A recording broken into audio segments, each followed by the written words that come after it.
இருக்க எனக்கென்ன கவலை, எப்போதும் உன் பிள்ளை எனக்காய் உனக்கன்றோ கவலை.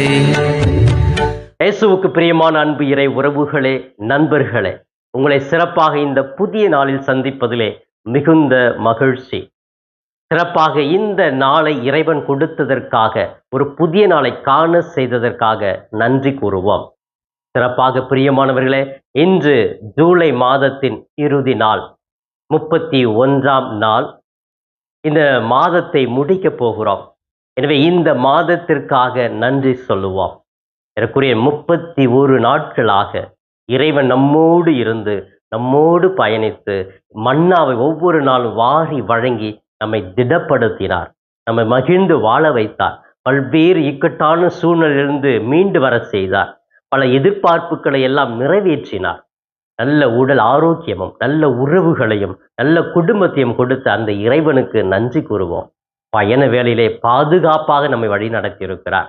இப்படி இந்த மாதத்தை நினைத்து பார்க்கிற பொழுது, ஜூலை மாதம் 1ஆம் தேதியிலிருந்து 31ஆம் தேதி வரை இறைவன் அநேக நல்ல காரியங்களை, அநேக இடர்பாடுகளிலிருந்து விடுதலையை நமக்கு கொடையாக கொடுத்திருக்கிறார். மகிழ்ச்சியோடு இருந்திருக்கிறோம். அதற்காக இறைவனுக்கு நன்றி கூறுவோம். நம்முடைய உடலை நினைத்து பார்ப்போமே. உடல், தலை, உச்சம், தலைந்து உள்ளம், பாத வரை எல்லா உறுப்புகளையுமே செயல்பட வைத்திருக்கிறார். நாம் உயிரோடு இருக்கிறோம் என்றால் இது இறைவன் நமக்கு கொடுத்த ஒரு பிச்சை என்று நாம் உணர்ந்து கொள்ள வேண்டும். ஆம் பிரியமானவர்களே, இதோ இந்த ஜூலை மாதத்தின் 31ஆவது நாளிலே நன்றி பெருக்கோடு, நன்றி உள்ள பிள்ளைகளாக இந்த நாள் முழுவதும் இறைவனுக்கு நன்றி கூறி இந்த மாதத்தை முடித்து அடுத்த மாதத்தை தொடங்குவோம். இறைவன் திட்டம் என்றால் இன்னும் பல நல்ல காரியங்கள் அடுத்த மாதத்தில் கூட கொடுப்பார் என்ற நம்பிக்கையோடு இந்த மாதத்தை நிறைவு செய்வோம். பிரியமானவர்களே, இதோ சிறப்பாக இந்த நாளிலே நம்முடைய தாயாம் திரு அவையானது புனித லொயோலா நகர் இன்யாசியாரோட திருவிழாவை கொண்டாடுகிறது. லொயோலா நகர் இன்யாசியார் நம்ம எல்லாருக்குமே பிரபலமானவர். இவர் வாழ்க்கையில் அடிக்கடி சொன்ன ஒரு வார்த்தை, தியானித்த ஒரு வார்த்தை என்ன தெரியுங்களா? இதனால் ஒரு பெரிய மனமாற்றம் ஒருத்தர் அடைஞ்சு தமிழ்நாட்டில் பெரிய ஒரு சமுதாயத்தையே, கிறிஸ்துவ சமுதாயத்தை உருவாக்கினார். அது எல்லாருக்குமே தெரியும். ஒருவன் உலகமெல்லாம் தனதாக்கி கொண்டாலும் அவனுடைய ஆன்மாவை அவன் இழந்து விட்டால் அவனுக்கு வரும் பயன் என்ன?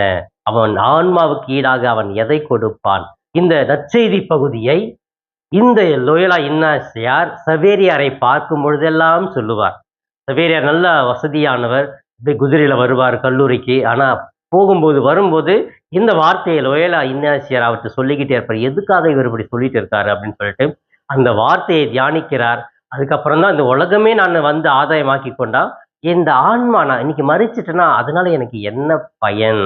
அதை கொண்டு நான் என்னத்தை கட்டி கொள்ள போகிறேன் என்ற ஒரு சிந்தனை ஆழமாக சிந்தித்து அவர் வாழ்க்கையே இறைவனுக்காக கொடுத்து தன்னுடைய தாய் நாட்டை விட்டு இந்தியாவிற்கு வந்து பல்வேறு மக்களை அவர் மனமாற்றி இருக்கிறார். ஆம் பிரியமானவர்களே, இதோ சிறப்பாக இந்த லோயோலா இன்யாசியாருடைய திருவிழாவை கொண்டாடுகிற நல்ல நேரத்திலே அவரும் வாழ்க்கையில் பல்லதை சாதிக்க வேண்டும் என்று துடிப்போடு இறந்தவர். அவரை இறைவன் அழைத்தார். இன்று இயேசு சபை குருக்கள் இவருடைய வழியிலே இவருடைய ஆன்மீகத்தை எடுத்துக்கொண்டு வாழ்கிறார்கள். அவர்கள் பல்வேறு கல்வி பணிகளை செய்கிறார்கள், சமுதாய பணியை செய்கிறார்கள், இறைப்பணியை செய்கிறார்கள். இப்படிப்பட்ட இந்த லோயோலா இன்யாசியாருடைய ஆன்மீகத்தை பின்பற்றி வாழ்கிற ஒவ்வொரு இயேசு சபை குருக்களையும் இன்று இறைவன் பாதம் ஒப்பு கொடுத்து அவர்கள் செய்கிற ஒவ்வொரு பணியும் இறைவன் ஆசீர்வதிக்கப்பட ஜெபிப்போம். அவர்களுக்கு திருவிழா வாழ்த்துக்களை கூறி அவர்களுக்காகவே சிறப்பாக ஜெபிப்போம். பிரியமானவர்களை, சிறப்பாக இன்றைய மன்னா என்ற இந்த நிகழ்ச்சியின் மூலமாக நமக்கு இன்று நம்முடைய தாயாம் திரு அவை கொடுக்கிற இன்றைய மன்னா மத்தேயு நற்செய்தி 13ஆம் அதிகாரம் 47 53 முடிய பகுதிகள். அன்புக்குரியவர்களே, இந்த பகுதியை நாம் தியானிக்கிற பொழுது நாம் எதை பற்றி சிந்திக்கிறோம் என்றால், இயேசு கிறிஸ்து மக்கள் கூட்டத்தை பார்த்து ஒரு அழகான வலை ஓமை சொல்லுகிறார். அதாவது வலையை மீனவர்கள் வலையை கடல்ல போடுறாங்க. போடும் பொழுது பலவிதமான மீன்கள் வருகிறது. எல்லாமே அவங்க செலக்ட் பண்ணி, இன்னைக்கு எனக்கு வஞ்சரம் மீன் மட்டும்தான் வேணும்னா வஞ்சரம் மட்டுமா வருது, இல்லை எனக்கு நண்டு மட்டும் வேணும்னா நண்டு மட்டுமா வருது, இல்லை அந்த வலையில எல்லாமே வருது. தேவை உள்ளதும் வருது, தேவை இல்லாததும் வருது, விஷத்தன்மை உள்ள மீன்கள் கூட வருகிறது. அப்ப எல்லாமே ஒரு வலைக்குள்ளதான் இருக்குது. அது அப்படியே இழுத்துட்டு வராங்க. அவங்க உள்ள போயிட்டு அதெல்லாம் அங்கேயே பிரிக்கிறாங்களா? கிடையாது. அவங்க இல்லை எனக்கு இது மட்டும்தான் வேணும்னு சொல்லிட்டு பர்டிகுலராக அந்த மீனை மட்டும் பிடிக்கிறாங்களா? இல்லை, பல மீன்கள் சேர்ந்து தான் வரும். அதுபடி வரும் பொழுது கொண்டு வருவாங்க. கரையில் வந்து சேர்த்த உடனே அதை பிரித்து நல்ல மீன்கள் எது, தீயது எது, எது தேவை எது தேவையில்லை என்று பிரிப்பார்கள். நல்லதை கூடையில் எடுத்துக்கொண்டு செல்லுவார்கள் மகிழ்ச்சியோடு, தீயதை தூக்கி எறிந்து விடுவார்கள், அதை கொளுத்தி விடுவார்கள், தீ வைத்து எரித்து விடுவார்கள். இப்படிதான் இந்த பிரிவினைகள் ஏற்படுகிறது என்று சொல்லி இந்த வலை ஊமையிலே மக்களுக்கு தெளிவுபடுத்துகிறார். இந்த நிகழ்ச்சியின் மூலமாக இயேசு என்ன சொல்ல விரும்புகிறார்? அவர் நமக்கு இறுதி காலகட்டத்திலே தீர்ப்பு என்று உண்டு, உங்களை பிரித்தெடுப்பார், நல்லவர் தீயவர் என்று பிரித்தெடுப்பார் என்ற ஒரு கருத்தை இந்த நாளினுடைய நற்செய்தியிலே அழகாக மக்களுக்கு விளக்குகிறார். அன்புக்குரியவர்களே, இந்த நற்செய்தி பகுதியை நான் ஆழமாக படித்து தியானித்ததிலே 3 கருத்துக்களை நான் எடுத்துக்கொண்டேன். எனவே இந்த 3 கருத்துக்களும் ஆழமானது, நமக்கு தேவையானதாக இருக்கும் என்று நினைக்கிறேன். முதலாவதாக, இறையாட்சி அனைவருக்கும் உரியது. ஆனால் அந்த இறையாட்சியை இறைவன் இறுதியில் தான் கொடுப்பார் என்று சொல்லப்பட்டிருக்கிறது. பிரியமானவர்களே, விண்ணக வாழ்வை நாம் நோக்கி பயணிக்கிறோம். விண்ணக வாழ்வு அனைவரையுமே அழைக்கிறது. ஆனால் அது இறுதியில் தான் நடக்கும். இல்லை நான் இன்னைக்கே விண்ணகம் போகணும் அப்படின்னு நினைச்சா முடியாது. அது இறுதியில் தான் நடக்கும். அப்ப இறைவன் அந்த வலையில எப்படி மீன் அப்படி போட்டு பிடிக்கிறாங்களோ அந்த மாதிரி கடவுள் நமக்கு ஒரு வாழ்க்கையை கொடுத்துட்டார். கடல்ல நம்ம தூக்கி போட்டுட்டாரு. அதுல நம்ம நல்லவர்களும் இருப்போம், தீயவர்களும். ஒரு குடும்பத்திலே பார்த்தோம்னா, குடும்பத்திலே ஒரு 5 பேர் இருக்கணும், 5 பேர்ல எல்லாமே நல்லவங்களா இருப்போமா? இல்லை. ஒரு சிலர் பாவம் செஞ்சிருப்பாங்க, ஒரு சிலர் கடவுளை அன்பு செய்யாம இருப்பாங்க, ஒரு சிலர் தவறான வழி நடந்திருப்பாங்க. இப்படி இருப்போம் இல்லையா? அப்ப இந்த மாதிரி கடவுள் எல்லாருமே படைச்சிருக்கிறாரு இந்த வலை என்கிற உலகத்துல. அப்ப இதுல எல்லாருக்குமே மீட்பு, எல்லாருமே வாரிட்டு வருவார். வாரிட்டு வந்து எல்லாத்துக்குமே உடனே கொடுத்துருவார். இல்ல, இறுதி நாளில் தான் அவர் விண்ணரசை யாருக்கு உரியது என்று ஏற்பாடு செய்வார் என்று சொல்லப்பட்டிருக்கிறது. இரண்டாவதாக, இந்த வாழ்க்கையில, மனித வாழ்க்கையில நல்லவர்கள் தீயவர்கள் என்று இருப்பார்கள். அவர்களை பிரித்தெடுக்கிற வேலையும் உண்டு என்று நினைவுபடுத்துகிறது. அந்த பிரித்தெடுத்தல் எப்போ நடக்கும்? நம்ம 10 வயசு நடக்குமா, 20 வயசு நடக்குமா? இல்ல, இறுதியில தான் இது கூட நடக்கும். நல்லவர்களை பிரித்தெடுத்தல், தீயவர்களை பிரித்தெடுத்தல் இறுதியில தான் நடக்கும். இப்போ வலைய போட்டுட்டாங்க, மீன் அப்படியே இழுத்துட்டு வராங்கன்னா, உள்ளே நீ உள்ள போயிட்டு அதே பிரிப்பா அப்படின்னு சொல்ல முடியுமா? பிரிக்க முடியுமா? கஷ்டம் இல்லையா? அப்ப அது வெளியே வந்தாதான் அந்த பிரிச்சு எது நல்லது கெட்டதுன்னு அவர்கள் தெளிவாக பிரித்து கூடையில போட முடியும். அதே போலதான் நம்முடைய வாழ்க்கையில யார் நல்லவர்கள்? ஒருவேளை மனம் திரும்பலாம் இல்லையா?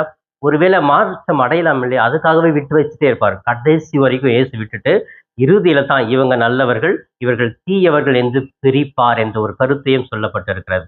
பிரியமானவர்களே, நாம் எவ்வளவுதான் கடவுள் விட்டு பிரிந்து சென்றாலும் இறைவன் நம்மை அன்பு செய்வார்.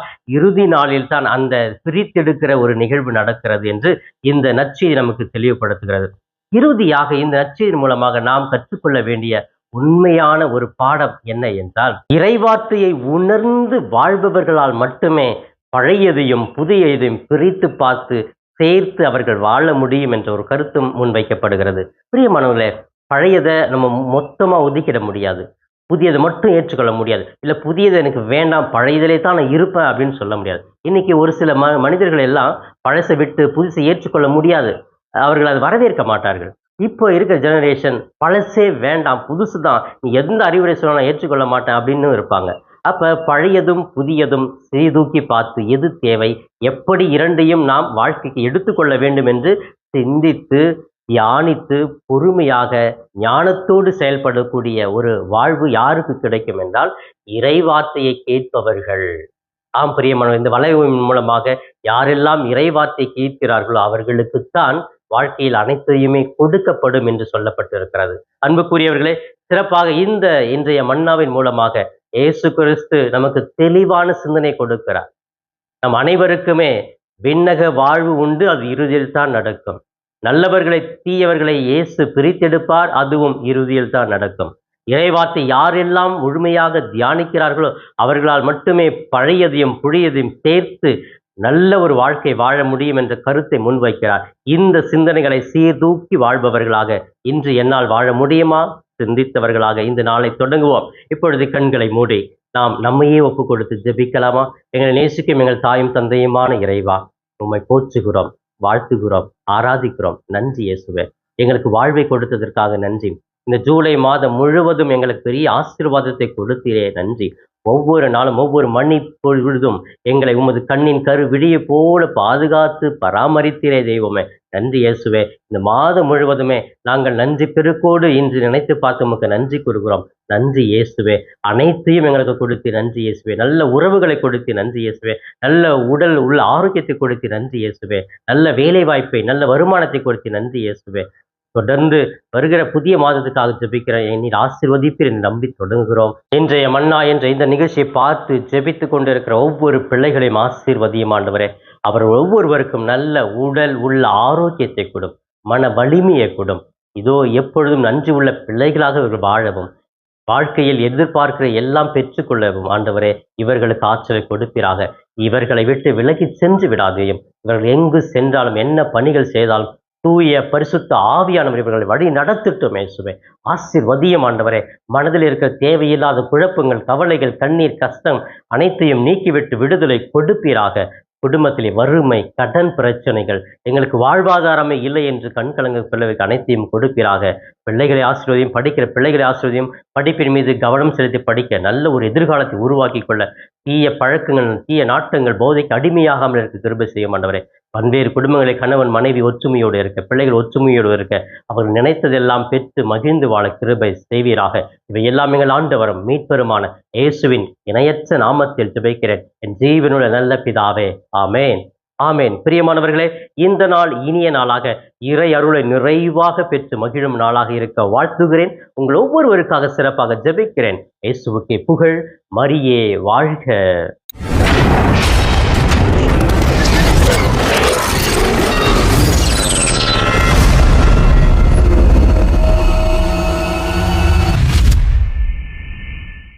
நண்பர்களே, இந்த காணொளியின் மூலமாக உங்களை சந்திப்பதில் மிகுந்த மகிழ்ச்சி.